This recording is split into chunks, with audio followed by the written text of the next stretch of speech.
Right, this is my analysis of the transfer window for the 2015 to 2016 summer window. Um, the window has closed now, and I'll give you my analysis of the top 10 most expensive deals of the summer. Firstly, we start with the Kevin De Bruyne deal from Wolfsburg to Man City. Man City must be desperate. They've paid 54.5 million to Wolfsburg for a player that Wolfsburg bought from Chelsea only 18 months ago for 18 million. Now I hear Chelsea have a sell-on clause, and hopefully they do, because then they're gonna get a windfall of money there. But I don't know, man. This is what you call buying success. A player that was discarded, nobody showed any interest for in this country when Chelsea wanted to get rid of him. Except for maybe teams that don't finish in the top four, like maybe I don't know, Tottenham. Maybe Everton. Those kind of teams showed an interest in the guy. But in the end, he had been loaned out to Germany prior to being sold, and he was successful there, so he's gone back there. And then now, 18 months down the line, you have paid, I don't know, 400% more money for him than they bought him for. How good has he improved in 18 months? How much has he improved? That you're going to pay that kind of money for a player that you could argue that they don't really need.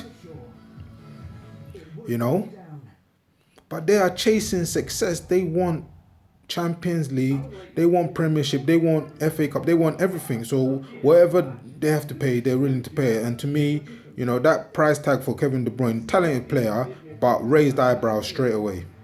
It's too much. They've been shafted. You know what I mean? But that's the number one most expensive. Second, after that, you have the Raheem Sterling deal. Again, Man City paid Liverpool this time 49 million for Sterling. A young player, high potential, delivered on certain occasions for Liverpool, when he was playing with quality players, Suarez, Sturridge, to name but a few. I think this is a good deal. It is a lot of money again, and, when you add up what Man City have spent on two players, it's over 100 million, which is crazy, massive gulf, when you compare the success at the top of the Premier League to teams in League Two and League One. It's just crazy. It is absolutely crazy, the money, the difference in money, the spending power. But anyway, Sterling, it's a good deal for Liverpool, 49 million. And I think Sterling will be a success at Man City. I think he will do well there, especially with the system that they want to play this season. Thirdly, you have the Angel Di Maria deal from Man U to PSG, 44.3 million. That's a loss there for Man U for a player they only signed one season ago. Had a good start, Angel did in Manchester. It tailed off a bit. I think he lost his heart. I don't think he wanted to stay in England. I don't think he wanted to leave Real Madrid in the first place. Quality player, but it just didn't work out for him. I don't think he was given much of a chance, but at the same time, I don't think he wanted to really stay. So, Man U made a loss, and, it's their own fault. Anybody could have told them, listen, stop buying all these nonsense players, just go and save all that money and go and buy Gareth Bale, bring him home. He knows the Premier League, he's a star, he'll make it happen for you straight away. You won't even have to tell him left, right. He knows the deal already. Instant replacement for Ryan Giggs, superstar. But no, they don't want to do that. Anyway, on to the next one. Now, after they've lost recently to Swansea away for the third time, I might add, no strikers in that game. Rooney, quality, but he was out of sorts. I don't know whether it's the system they're playing. They've gone out and bought Monaco teenager Anthony Martial for 36 million. You know, for a teenager, you're paying 36 million. That smells like desperation to me. You know, if they're gonna pay 36 million for a teenager, how much are you gonna pay for Cavani, Higuain, Benzema? This is crazy. But the lad looks talented. I've seen him in the Champions League. He looks sharp. He looks composed. You know, I don't know whether he can bang 20 goals a season, but he looks good anyway. You know, good potential on him. But you know, smells like a desperation signing to me. And that's from Monaco to Manchester United.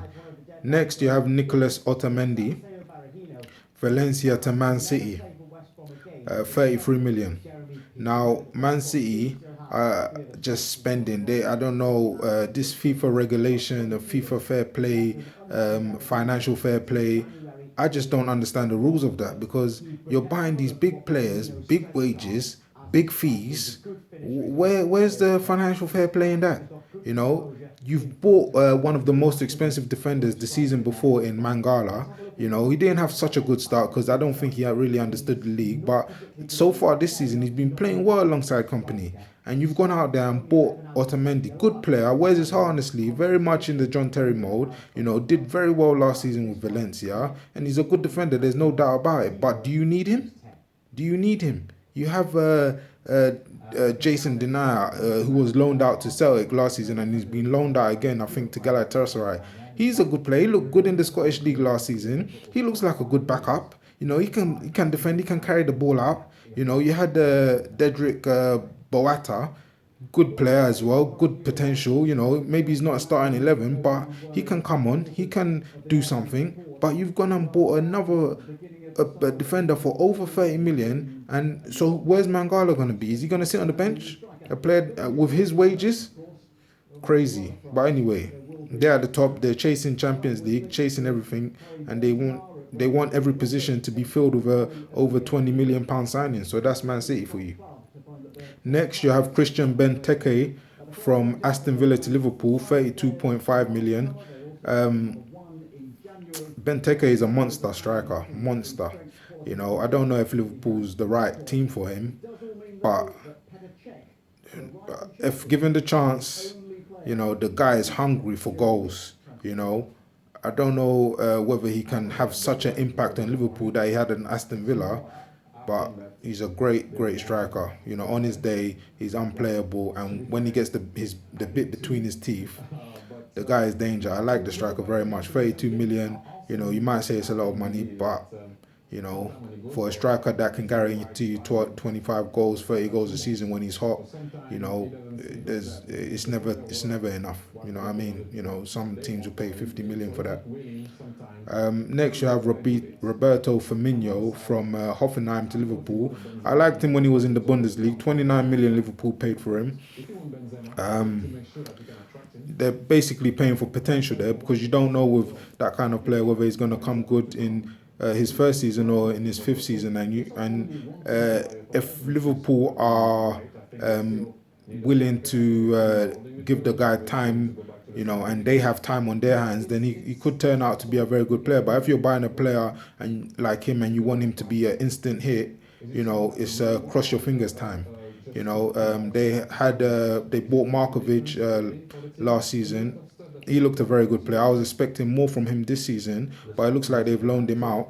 Firmino looks like from the system they're playing so far, they're going to play him and Coutinho behind Benteke, which looks a good system. But when I saw him play against Aston Villa, it looked like he had some positional discipline problems because it didn't look like he wanted to stay in the position that was set out for him. And over the course of a season, if you're going to play over 30 games, I think that could be an issue.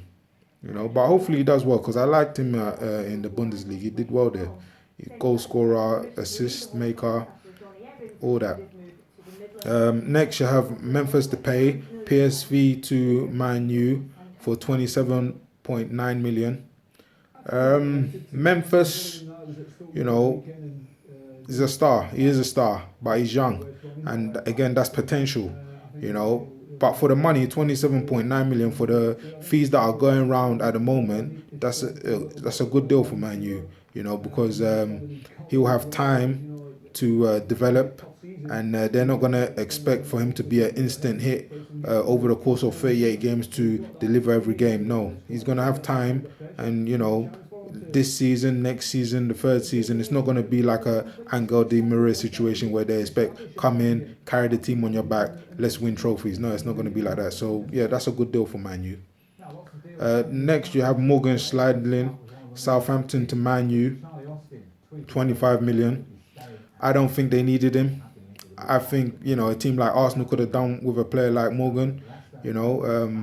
But Man U got in there first. They were the only real team that showed any real interest in the player. But to me, this transfer smells like a transfer of just, oh, we have the money, let's just buy him anyway and bring a new player in and see, what happens. We never know. It might be a star. It's just one of them, ones they don't really need, but they've just bought him anyway, But 25 million there.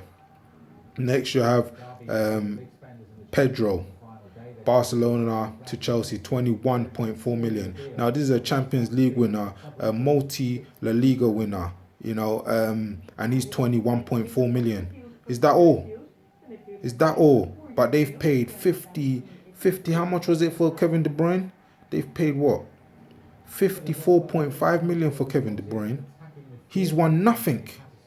Maybe he's won a German Cup or something. That's what you can tell is going on these days. Teams are buying potential. They're no longer buying proven cup-winning, experienced players, because those players are, how do I say? Those players are, those are the priceless players. But it seems like they can't afford those players, or those players don't want to leave their current clubs. It's only the youngsters that want to leave. The youngsters are the ones that have people in their ear, their agents, their advisors telling them, oh, let's move here. It's a better over there. But the advisors are rather thinking about their own pockets. And that's what these young players have to understand. Case in point, Seydou Berahino, good striker, a lot of potential, can score goals, I'm gauging that in the next couple of years he's going to be a 25 goal a season striker or close to. He's come out, after he didn't get his proposed move to Tottenham, and he's come out and he started bad mouthing the club and saying he's never going to play for the chairman again and all this kind of thing. What he needs to do is just get his head down and play football, and don't talk, don't say nothing, don't listen to nobody. Just do your thing, bang your goals. You're a good player. Don't listen. You know what I mean? Because all these people are going to destroy your career. All you will see is that you'll end up in League One, struggling to get a contract with a League One team. You know what I mean? Because there's good players down there that shouldn't be down there, but because of desire, advice and stuff, they're down there. You don't want to be down there. So just play football. The team that when you play, the big teams will come and look for you and they will knock your door, and you won't have to be handing in no transfer request. The teams will just come and pay the money and you'll go. You know what I mean? Just understand that. Yeah. But anyway, that's my views on the transfer window for 2015 is closed. Kevin De Bruyne is the most expensive buy bought by Man City. Thank you.